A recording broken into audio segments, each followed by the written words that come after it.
ब्रह्मांड ही सब कुछ है। समय, स्पेस और मैटर सब कुछ इसी में समाहित है। हमारी पृथ्वी इस ब्रह्मांड में चट्टान का घूमता हुआ एक कण भर है जो हमारी मिल्की वे गैलेक्सी में मौजूद 200 अरब तारों में से एक का चक्कर काट रही है। ये विशाल संरचना 90 अरब प्रकाश वर्ष की दूरी में फैले आकाश गंगाओं के सागर में सिर्फ एक बूंद के समान है। ये हमारा घर है, हमारी पृथ्वी, सुख सुविधाओं से भरपूर एक आरामदायक ग्रह। एक बार रोजमर्रा के कामों को छोड़ आसमान को देखिए, क्या दिखाई देता है। आसमान में फैली एक विशाल काली चादर में टिमटिमाते हुए तारे कितने खूबसूरत लग रहे हैं। रात में हम जिन तारों को देख पाते हैं वो सब हमारी मिल्की वे गैलेक्सी के एक छोटे से पैच के तारे हैं। हमारी गैलेक्सी में हम यहाँ रहते हैं और रात के समय में हमें सिर्फ इस छोटी सी जगह के तारे दिखाई देते हैं। कितनी विशाल है हमारी गैलेक्सी, लेकिन क्या ब्रह्मांड के सापेक्ष में हमारी गैलेक्सी का कोई अस्तित्व है?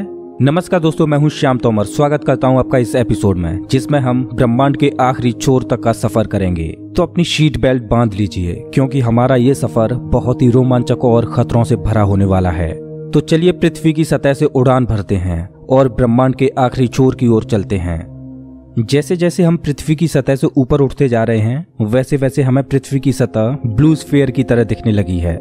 यह है इंटरनेशनल स्पेस स्टेशन, इंसानों द्वारा स्पेस में बनाई गई सबसे बड़ी चीज। ये 27,580 किलोमीटर प्रति घंटे की रफ्तार से पृथ्वी के चक्कर काट रहा है, जो कि पृथ्वी की सतह से लगभग 400 किलोमीटर ऊपर है और ये 24 घंटे में लगभग 16 बार पृथ्वी के चारों ओर घूम जाता है। जैसे ही हम इंटरनेशनल स्पेस स्टेशन से और ऊपर जाते हैं तो हमें इंसानों द्वारा बनाई गई कुछ और चीजें दिखाई देती हैं। सैटेलाइट्स। अंतरिक्ष में इंसानों द्वारा भेजी गई हजारों सैटेलाइट्स पृथ्वी का चक्कर काट रही हैं। सैटेलाइट्स का अंतरिक्ष में एक जाल सा बिछा हुआ है। चलिए और ऊपर चलते हैं। इतने ऊपर से पृथ्वी का नजारा तो देखिए, कितना खूबसूरत लग रहा है हमारा ये नीला ग्रह। हम पहुंच चुके हैं चांद के पास। हमसे पहले यहाँ पर 12 एस्ट्रोनॉट्स आ चुके हैं, जिनमें नील आर्मस्ट्रांग पहले व्यक्ति थे जो इसकी सतह पर उतरे थे और उनके पैरों के निशान आज भी चांद की सतह पर देखे जा सकते हैं। चांद पर कोई वायुमंडल नहीं है, इस वजह से ये निशान सदियों तक ऐसे ही बने रहेंगे। हम अभी अपने घर से लगभग 4 लाख किलोमीटर दूर हैं और चंद्रमा से हमारा ग्रह कुछ इस तरह का दिखाई देता है। ऐसा लग रहा है जैसे अंतरिक्ष में एक ब्लू मार्बल रखी हो। चांद की सतह एक बैटल फील्ड की तरह लग रही है जिसने पिछले अरबों सालों से कॉमेट्स और एस्ट्रॉइड्स की मार को झेला है। चांद का कोई वायुमंडल नहीं है जो कि कॉमेट्स या एस्ट्रॉइड्स को स्पेस में ही जला दे। सौभाग्य से हमारी पृथ्वी का वायुमंडल है जो हमें स्पेस से आने वाले खतरों से बचाता है। चलिए अंतरिक्ष में एक लंबी छलांग लगाते हैं। ये है हमारे सौर मंडल का सबसे चमकीला ग्रह वीनस। इसको पृथ्वी की छोटी बहन बोला जाता है क्योंकि ये पृथ्वी की ही तरह रॉकी प्लैनेट है जिसकी ग्रेविटी लगभग पृथ्वी के ही समान है। लेकिन ये ग्रह एक नर्क की तरह है क्योंकि इस पर होती है भयंकर बारिश, पानी की नहीं बल्कि एसिड की। इसके एटमॉस्फेयर में जो बादल दिखाई दे रहे हैं वो सल्फ्यूरिक एसिड के हैं। हमारे सौरमंडल में सिर्फ वीनस ही एकमात्र ऐसा ग्रह है जिस पर सबसे ज्यादा ग्रीन हाउस इफेक्ट होता है। सूर्य की गर्मी इस पर आती तो है लेकिन वापस नहीं जा पाती, जिस वजह से हीट इसके एटमॉस्फेयर के अंदर ट्रैप होकर रह जाती है। यही कारण है कि शुक्र ग्रह हमारे सौरमंडल का सबसे गर्म ग्रह है जिसका तापमान 465 डिग्री सेल्सियस है। इसकी सतह पर काफी मात्रा में ज्वालामुखी मौजूद हैं जो इस ग्रह को और ज्यादा खतरनाक बनाते हैं। इस एंग्री प्लैनेट पर कुछ भी सरवाइव नहीं कर सकता। चलिए अपनी जर्नी को और आगे बढ़ाते हैं। यह है सूर्य के सबसे पास मौजूद ग्रह मरकरी।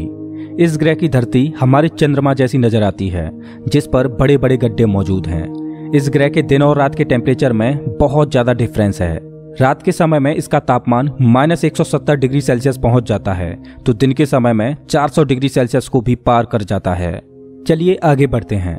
यह है हमारा भगवान। यही है जो अपनी ऊर्जा से पृथ्वी पर जीवन को चला रहा है।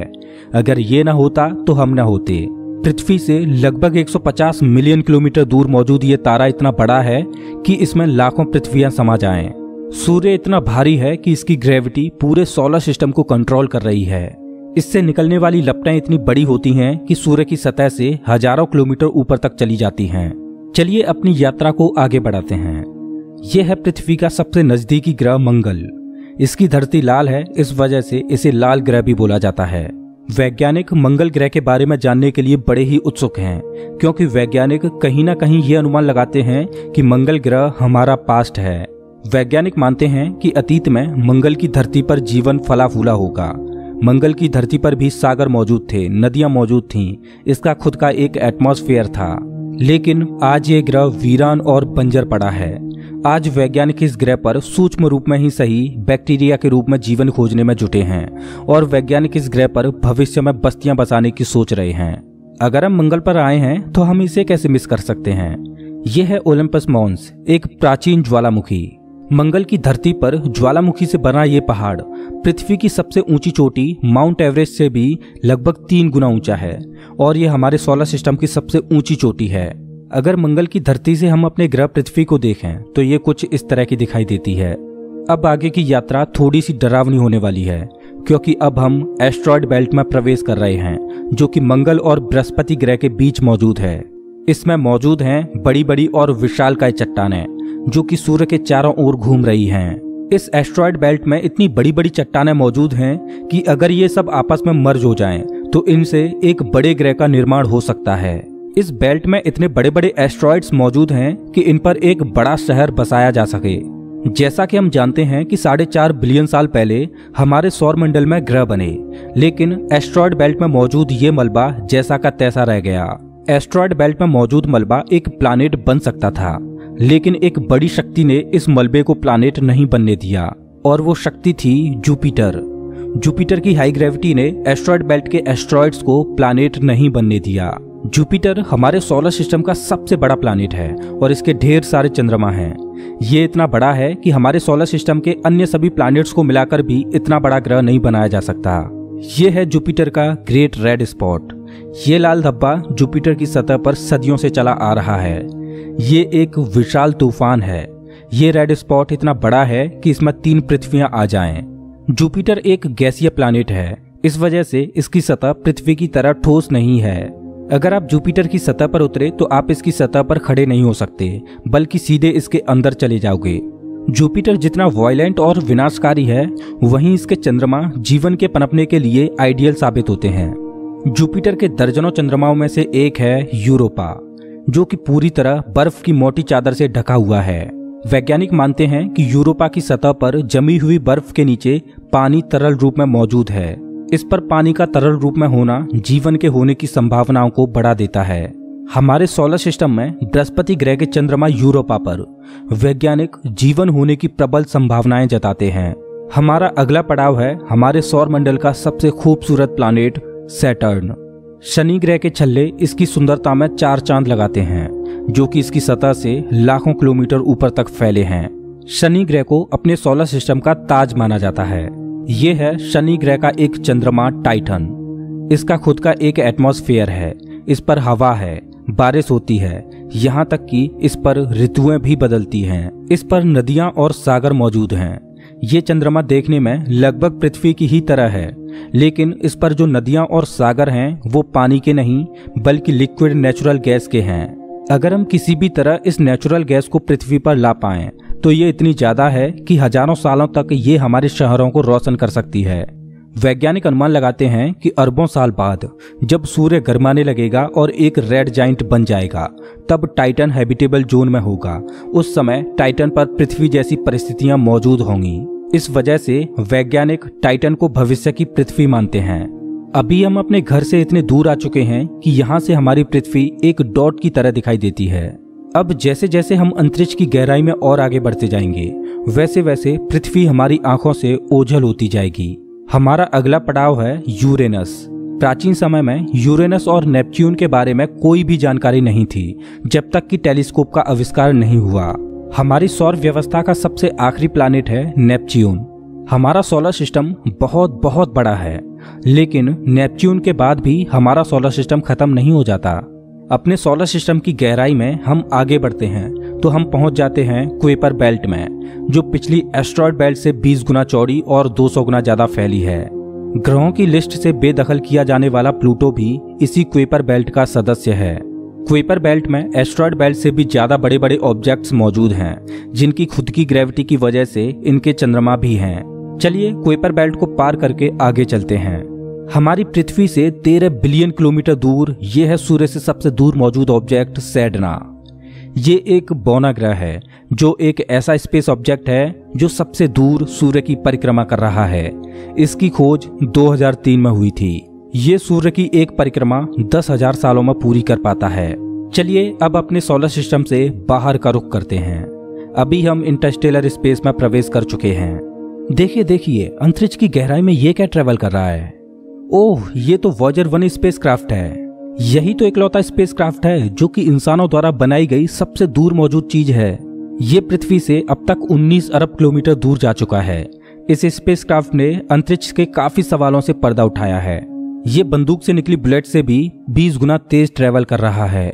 चलिए अपनी यात्रा को और आगे बढ़ाते हैं। अभी हम अपने सोलर सिस्टम की हदों से इतने दूर आ चुके हैं कि यहाँ से हमारा सूर्य एक आम तारे की तरह दिखाई दे रहा है, लेकिन इतनी दूर से भी इसकी ग्रेविटी को महसूस किया जा सकता है, क्योंकि अरबों की संख्या में यहाँ पर कॉमेट्स को देखा जा सकता है जो सूर्य की ग्रेविटी से बंधे हुए हैं। इन कॉमेट्स में इतना ज्यादा पानी है कि अगर ये सब इकट्ठे हो जाएं, तो ये पृथ्वी से भी ज्यादा बड़े और गहरे सागरों को भर दें। वैज्ञानिक मानते हैं कि पृथ्वी पर ज्यादातर पानी कॉमेट्स के द्वारा ही आया है। पेंसपर्मिया थ्योरी के अनुसार पृथ्वी पर जीवन कॉमेट्स के द्वारा ही धरती पर आया। अंतरिक्ष में तैर रही इन छोटी छोटी बर्फीली चट्टानों में जीवन सूक्ष्म रूप में बैक्टीरिया की फॉर्म में मौजूद हो सकता है। कॉमेट्स का एक विशाल बादल हमारे सौर मंडल को घेरे हुए है, जिसे ऑर्ट क्लाउड बोला जाता है। ऐसा माना जाता है कि ये ऑर्ट क्लाउड हमारे सौर मंडल की ग्रेविटी की आखिरी सीमाओं पर है। इसके बाद सूरज की ग्रेविटी कमजोर पड़ने लगती है, जिस वजह से इसके बाद सूरज का खिंचाव बहुत कम रह जाता है। अब यहाँ से आगे की यात्रा एक अननोन और रहस्यमयी स्पेस में होगी, जहाँ घुप अंधेरा है। यहाँ इतना अंधेरा है कि हम अपनी आंखों से भी कुछ भी नहीं देख पाएंगे। यहाँ देखने के लिए हमें इंफ्रारेड विजन की जरूरत पड़ेगी। हम अपनी पृथ्वी से बहुत बहुत बहुत दूर आ चुके हैं, लेकिन ब्रह्मांड के सापेक्ष में ये हमारा एक मामूली सा स्टेप है। यहाँ से हमें चारों ओर अरबों तारे दिखाई दे रहे हैं, लेकिन अभी हम सबसे नजदीकी तारामंडल की ओर बढ़ रहे हैं। ये है हमारा पड़ोसी सोलर सिस्टम। ये हमसे इतना दूर है कि हमारे सूर्य के प्रकाश को इस तारामंडल तक पहुंचने में 4.3 सालों का वक्त लगता है। इस तारामंडल का नाम है अल्फा सेंटोरी। इस तारामंडल में 3 तारों का समूह है, जिनमें अल्फा सेंटोरी ए और अल्फा सेंटोरी बी तारे आपस में बाइनरी स्टार सिस्टम के तहत जुड़े हुए हैं। इस तारामंडल में प्रोक्सिमा सेंटोरी बी नामक ग्रह मौजूद है, जो पृथ्वी की ही तरह हैबिटेबल जोन में है और इस ग्रह पर एलियन लाइफ मौजूद हो सकती है। चलिए अपनी यात्रा को आगे बढ़ाते हैं।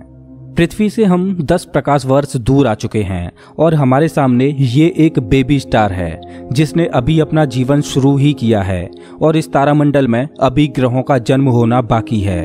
हो सकता है कि इस तारामंडल में किसी ऐसे ग्रह का जन्म हो जाए जो हमारी पृथ्वी की ही तरह जीवन को धारण करने योग्य हो, लेकिन अभी इसमें अरबों सालों का वक्त लगेगा। अपनी यात्रा को आगे बढ़ाते हैं। अभी हम पृथ्वी से 20 प्रकाश वर्ष दूर आ चुके हैं और अभी हम ऐसे तारामंडल से होकर गुजर रहे हैं जिसका जन्म हमारे सोलर सिस्टम के साथ ही हुआ था। इस तारे का नाम है ग्लीस 581 और इसकी सबसे बड़ी खास बात यह है कि इस तारे का चक्कर लगा रहा है एक ऐसा ग्रह जो हमारी पृथ्वी से बिल्कुल मेल खाता है और इस ग्रह पर एलियन सिविलाइजेशन होने की प्रबल संभावना है। वैसे तो हमारी मिल्की वे गैलेक्सी में अरबों तारे हैं, जिनकी यात्रा करना तो दूर, उनको पूरे जीवन काल में गिनना भी संभव नहीं है। तो चलिए अपनी यात्रा को आगे बढ़ाते हुए मिल्की वे गैलेक्सी से बाहर निकलते हैं। ये है हमारी मिल्की वे गैलेक्सी, जो अरबों तारों का घर है, जिनमें से हमारा सूर्य भी एक है। ये गैलेक्सी इतनी विशाल है कि अगर इसके एक छोर से प्रकाश ट्रेवल करे तो लाइट को भी इसके एक छोर से दूसरे छोर तक पहुंचने में 1,05,700 सालों का समय लगेगा। लेकिन ब्रह्मांड में मौजूद बड़ी बड़ी विशालकाय गैलेक्सियों के सामने हमारी गैलेक्सी कुछ भी नहीं। यूनिवर्स में मिल्की वे से भी कई गुना बड़ी गैलेक्सियां मौजूद हैं। तो चलिए अपने सोलर सिस्टम और अपनी गैलेक्सी को पीछे छोड़ते हुए इंटरगैलेक्टिक स्पेस में प्रवेश करते हैं। इंटरगैलेक्टिक स्पेस में प्रवेश करके हमें दूर दूर तक अरबों गैलेक्सियां दिखाई दे रही हैं, लेकिन ये सभी गैलेक्सियां झुंड में हैं और ये है हमारी गैलेक्सियों का झुंड, जिसमें हमारी गैलेक्सी मिल्की वे और अन्य पड़ोसी गैलेक्सियां मौजूद हैं। गैलेक्सियों के इस छोटे से झुंड को लोकल ग्रुप बोला जाता है। गैलेक्सियों का ये लोकल ग्रुप 10 मिलियन प्रकाश वर्ष में फैला हुआ है। जैसे जैसे हम अपनी यात्रा को आगे बढ़ाते जा रहे हैं वैसे वैसे हमें अन्य गैलेक्सियों के झुंड दिखाई देते जा रहे हैं और उनमें भी हमारे लोकल ग्रुप की तरह गैलेक्सियां मौजूद हैं। गैलेक्सियों के कई लोकल ग्रुप्स को मिलाकर एक सुपर क्लस्टर बनता है। अभी हमारे सामने जो मौजूद है वो है वर्गो सुपर क्लस्टर। इसी वर्गो सुपर क्लस्टर में हमारी गैलेक्सियों का लोकल ग्रुप भी शामिल है और हमारी गैलेक्सियों का लोकल ग्रुप इस छोटे से पैच में है। अभी हम अपने घर से इतने दूर आ चुके हैं कि यहाँ से हम अपने सूर्य को तो छोड़ो, यहाँ तक कि अपनी गैलेक्सी को भी छोड़ो, हमारी गैलेक्सियों का लोकल ग्रुप ही एक छोटे से पैच के समान दिखाई दे रहा है। कितना विशाल है ना वर्गो सुपर क्लस्टर। इस वर्गो सुपर क्लस्टर में 100 से ज्यादा गैलेक्सियों के लोकल ग्रुप शामिल हैं और ये 110 मिलियन प्रकाश वर्ष में फैला हुआ है। चलिए अपनी यात्रा को और आगे बढ़ाते हैं। अरे ये क्या, जैसे जैसे हम आगे बढ़ते जा रहे हैं वैसे वैसे हमें वर्गो सुपर क्लस्टर जैसे अनगिनत सुपर क्लस्टर्स दिखाई दे रहे हैं। इस सुपर क्लस्टर्स के समूह को नाम दिया गया है लेनियाकेया सुपर क्लस्टर और हमारा वर्गो सुपर क्लस्टर यहाँ पर है एक छोटे से पैच के समान, जिसमें हमारी गैलेक्सियों का लोकल ग्रुप एक डॉट की तरह भी दिखाई नहीं दे रहा।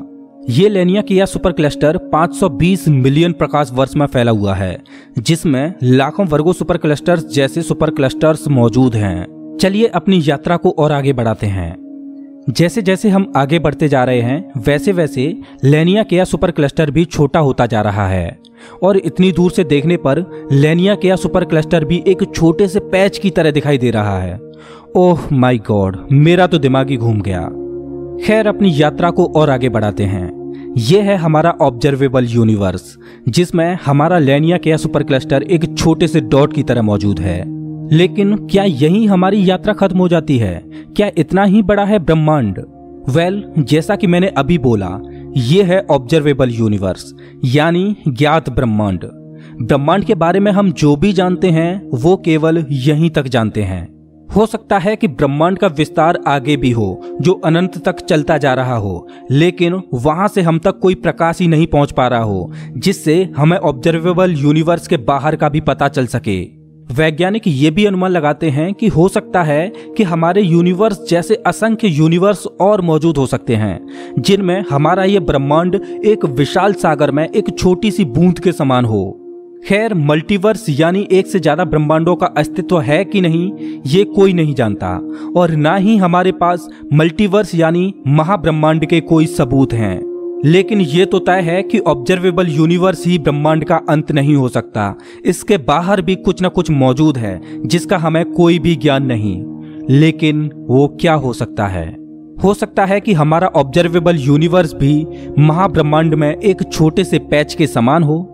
दोस्तों, आपकी ब्रह्मांड के आखिरी छोर तक की यात्रा कैसी रही प्लीज कमेंट बॉक्स में जरूर बताएं। अगर आपको ये वीडियो पसंद आया हो तो इसे लाइक करें और ऐसे ही मजेदार वीडियोज के लिए चैनल को सब्सक्राइब करें, साथ ही बेल आइकॉन दबाएं।